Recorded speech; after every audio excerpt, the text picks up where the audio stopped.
Neste vídeo vamos falar sobre a função social do preço e do lucro. Vamos ao vídeo.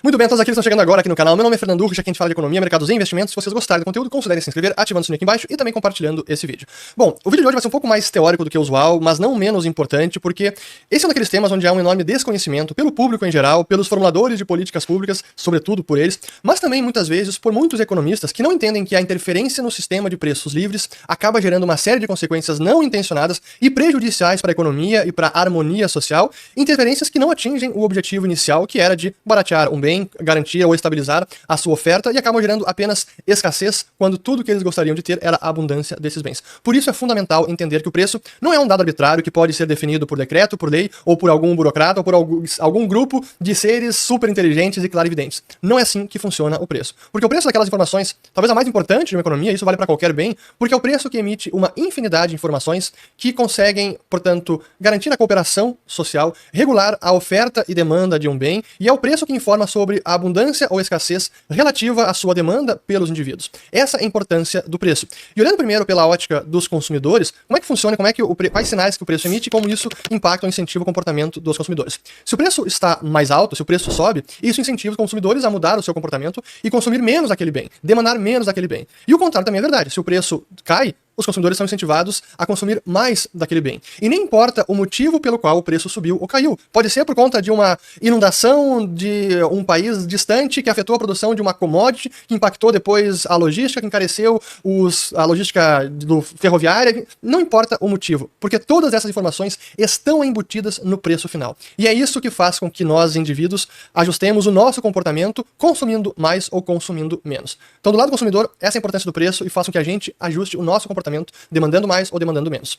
Pela ótica dos produtores, claro que o preço é fundamental também, mas aí que entra o sistema de lucros e prejuízos, porque para o produtor é muito mais importante a lucratividade. O que vai guiar o norte da produção é a lucratividade. Não importa se o preço está subindo ou caindo, mas sim se o produtor está tendo um lucro, consegue alocar eficientemente os recursos e depois de utilizados todos os insumos e fatores de produção, se ele consegue ainda ter algum remanescente, que é a remuneração do empreendedor. Tudo que ele vende, menos o que ele utiliza em fatores de produção, o remanescente, se for positivo, significa que ele satisfez os desejos e necessidades dos consumidores de forma eficiente. E ele só vai seguir produzindo aquele bem se houver uma lucratividade. Se, por exemplo, os consumidores começarem a demandar mais e isso faz com que o preço suba, os produtores vão produzir mais daquele bem e vão oferir, talvez, lucros maiores. E esse lucro é a confirmação de que o desejo e necessidade do consumidor foi atendido de forma satisfatória. E se o lucro aumentar tanto, porque apesar do preço ter aumentado, os consumidores ainda assim demandam mais, o que isso vai fazer é atrair a concorrência. E aí que entra também a livre concorrência, onde outros produtores, outros empreendedores, vislumbrando o potencial daquele mercado, onde um produtor está lucrando bastante, vão entrar no mercado para oferecer aquele produto a um preço menor, na melhor qualidade possível, num processo de competição, onde quem é beneficiado é justamente o consumidor final. E é nesse processo de concorrência, onde os produtores estão ali lutando, no bom sentido, um contra o outro, e pressionando a lucratividade do outro para zero. Não precisa de uma canetada, nem de imposto, nem de Karl Marx, para levar o lucro para zero. Basta a livre concorrência, buscando atender os desejos dos consumidores. É assim que funciona o sistema de lucros e prejuízos e de preço. E tudo isso apenas é possível quando há um sistema de preços livres, porque a informação fundamental é justamente o preço que guia a produção e o consumo, a demanda e a oferta.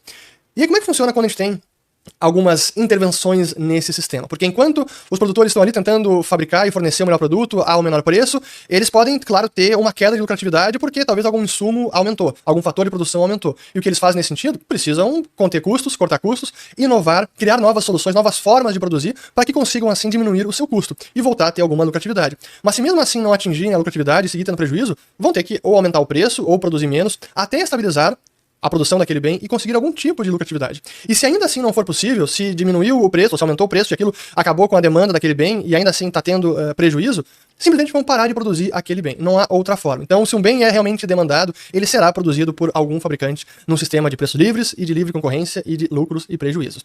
Agora vem o lado das intervenções, porque muitas vezes acontece algum aumento súbito, ou houve uma quebra de safra, alguma calamidade, eu já vou falar mais sobre calamidades, e aí vem os governantes e buscam, agora não podemos ter o preço tão elevado, a tarifa de energia elétrica, o preço da gasolina, vamos controlar os preços para garantir um preço menor e assim a população fazendo assim que a população não seja tão prejudicada. Mas a verdade é que a definição por lei de preços máximos, o controle de preços, tabelamento de preços, congelamento de preços, é tudo sinônimo, acaba gerando efeitos muito nefastos da seguinte maneira. Se a gente entende que o preço guia o comportamento dos consumidores, qual o sinal que passa para o consumidor quando o governo define um preço máximo para um dado bem? Pô, se o produtor não pode cobrar aquele preço, não pode cobrar por aquele bem um preço maior, e esse foi definido como um teto, e os consumidores sabem disso, eles vão acabar demandando mais ainda daquele bem. Então a definição de preço máximo estimula a demanda pelo lado dos consumidores. Por outro lado, o produtor que está fabricando aquele produto, se ele sabe que ele não pode vender por um preço maior do que seria um preço definido pela livre força de oferta e demanda, e pelo preço estabelecido ele começa a ter prejuízo, porque os insumos dele, os fatores de produção seguem aumentando, o que ele vai fazer? Vai ser desincentivado a produzir, porque a sua lucratividade vai cair ou ele vai ter até mesmo prejuízo. Então vejam como o preço máximo guia o comportamento e incentiva os consumidores a demandar mais. E incentiva e pauta o comportamento dos produtores a fabricar menos, a ofertar menos. Portanto, a gente tem um jogo de forças extremamente opostas. Pelo lado da demanda dos consumidores, eles começam a demandar cada vez mais, e pelo lado dos produtores, eles começam a produzir cada vez menos. Uma demanda maior, com uma oferta menor, o que acontece? Escassez generalizada do bem que foi tabelado ou de todos os bens que tiveram seus preços congelados.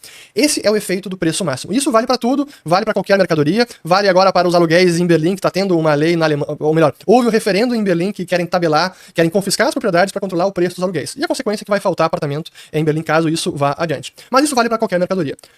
Por outro lado, também existe o artifício do preço mínimo, onde o ofertante daquela mercadoria, ele sabe que ele pode ofertar por um preço mínimo que os consumidores são obrigados a comprar por aquele preço mínimo, ou demandar aquele produto por um preço mínimo. E o melhor exemplo disso é o salário mínimo, onde o ofertante daquele trabalho, e o trabalho é um serviço, é um bem, ele pode pedir aquele preço mínimo. E qual é o efeito nesse sentido? Bom, do lado de quem está demandando o serviço, se ele sabe que ele, num livre mercado, no livre atuar das forças de demanda e oferta, o salário daquele funcionário, daquele trabalhador, seria menor. Mas se ele não pode pagar o salário que seria menor, ele acaba sendo desincentivado a contratar aquele trabalhador. Então, o tabelamento de salários, ou a estipulação de salário mínimo, desincentiva a demanda, a contratação dessa mão de obra. Por outro lado, se os trabalhadores sabem que eles podem cobrar um salário mínimo, eles vão ofertar mais do seu trabalho. E a consequência é exatamente o oposto do preço máximo, onde agora a gente tem uma demanda que está diminuindo com uma oferta que está aumentando. Então o que nós temos? Uma superabundância desse bem, ou no caso de serviço, trabalhadores, ou dito de outra forma, o que acaba acontecendo é um desemprego estrutural gerado pelo salário mínimo. Essa é a consequência inevitável de estabelecimento de preços máximos e preços mínimos. E aí que vem a pergunta de muita gente, como quando surgem catástrofes, calamidades como a gente teve agora, onde talvez o preço de um bem suba subitamente porque ele começou a ser muito demandado. E aí me vem à cabeça, por exemplo, o álcool gel, ano passado, durante a pandemia, onde subitamente começou a ser muito demandado, subiu de preço e começou até a desaparecer das prateleiras. E a reação natural das pessoas naquele momento é, pô, vamos exigir do governo controlar o preço, porque nesse momento de calamidade pública, quando ele é muito necessário, as pessoas vão ter que pagar mais por um bem essencial agora. Eu sei que essa é a reação natural, mas ela é a mais equivocada possível, porque é justamente nesse momento que a gente não deve interferir de forma alguma, porque o que a gente mais precisa é da abundância daquele bem, é de maior produção. E se a gente limita o preço que pode ser cobrado, isso vai desincentivar a produção daquele bem. Porque sim, num primeiro momento, o que vai acontecer? O preço encarece, é mais difícil comprar, não tem dúvida, e os produtores daquele bem vão ter uma lucratividade maior, e outros produtores também vão enxergar aquela oportunidade e vão pensar, opa, é isso que está sendo demandado, é isso que está sendo extremamente valorado pelos níveis agora, é aí que eu vou dedicar e redirecionar os meus esforços, os meus recursos na produção desse item. Então, no primeiro momento, sim, o item pode até ficar mais caro, mas no segundo momento, a produção estabiliza, porque o sinal que é emitido para os produtores é fabriquem mais desse bem, que é justamente isso o que a gente precisa. E é nesse sentido que os economistas costumam dizer, os que entendem como funciona o sistema de preços, de lucros e prejuízos, que a cura para preços altos são os preços altos, porque é isso que vai incentivar as soluções e uma oferta maior do bem que, por acaso, encareceu. Então esse é o papel do sistema de preços livres e de lucros e prejuízos, e é nesse sentido que é fundamental jamais interferir com os preços. Claro que a gente pode ter as hipóteses mais assim, improváveis, do tipo, mas naquele momento, se o governo não controlasse, só quem tivesse muito dinheiro poderia comprar álcool gel, e aí poderia vir um empresário ou um ricaço malvadão e comprar todos os frascos de álcool gel e guardar na sua casa, e só ele poderia consumir. Vamos assumir por hipótese que isso pudesse acontecer. Se isso acontecesse, ainda assim, isso emitiria o sinal de que o produto encareceu ou até mesmo desapareceu das prateleiras, mas ele continua sendo muito demandado. Então o incentivo é para produzir mais desse bem, mesmo nessa hipótese extrema e improvável. E não é interferir e tentar controlar o preço desse bem. Tem mais alguma coisa que eu queria falar sobre a oferta e demanda e preços livres, mas eu acho que era isso, tudo que eu tinha para falar sobre, até mesmo nas catástrofes é importante deixarmos os preços livres sem interferência. E por fim, acho que é uma coisa importante também sobre quando se fala de preços e lucro é que há aquela condenação moral do lucro que sim tem uma origem marxista dessa visão de que o lucro é algo malvado, que é um aproveitamento dos empresários, empreendedores, da mão de obra, mas na verdade o lucro, além de ser a remuneração dos empreendedores e de ser a confirmação de que o desejo dos consumidores foi satisfatoriamente atendido com uma alocação eficiente de recursos, é isso que permite a cooperação social e que permite com que nós tenhamos sempre a oferta ou a quantidade exata de bens e serviços nas prateleiras dos mercados, nos restaurantes, nas indústrias, em qualquer setor. É aquilo que o Adam Smith chamava de mão invisível. Tudo isso é possibilitado pelo sistema de preços livres e de lucros e prejuízos. Por isso que eu sempre digo, não interfiramos com os preços. Libertem os preços sempre, porque qualquer tipo de intervenção vai gerar consequências não intencionadas e que vai prejudicar a todos, e jamais atingirá o objetivo inicial, que seria de beneficiar a população.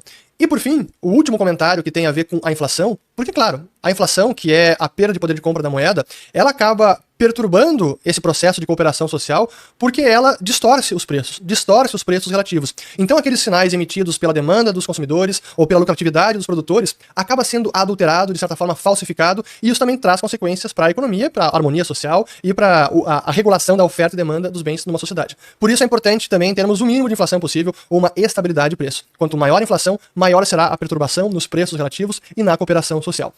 Isso que eu queria comentar hoje, então, sobre a função social do preço e do lucro, e que espero que tenha ficado claro, e a lição final é: não mexa no preço, não interfira. Se algo ficar caro, fique tranquilo que em algum momento vai ficar mais barato, soluções serão criadas, produtores virão, basta termos um ambiente de livre concorrência. Daí também a importância de liberalizar os setores ou desestatizar, para que os empresários e empreendedores consigam inovar, criar as mais diversas soluções para todos os problemas da humanidade. Foi assim ao longo da história, foi assim no século XIX, no século XX, é isso que é o capitalismo. É fornecer para as massas os melhores produtos com a melhor qualidade e com o menor preço possível. Espero ter gostado desse vídeo, fico por aqui e até o próximo.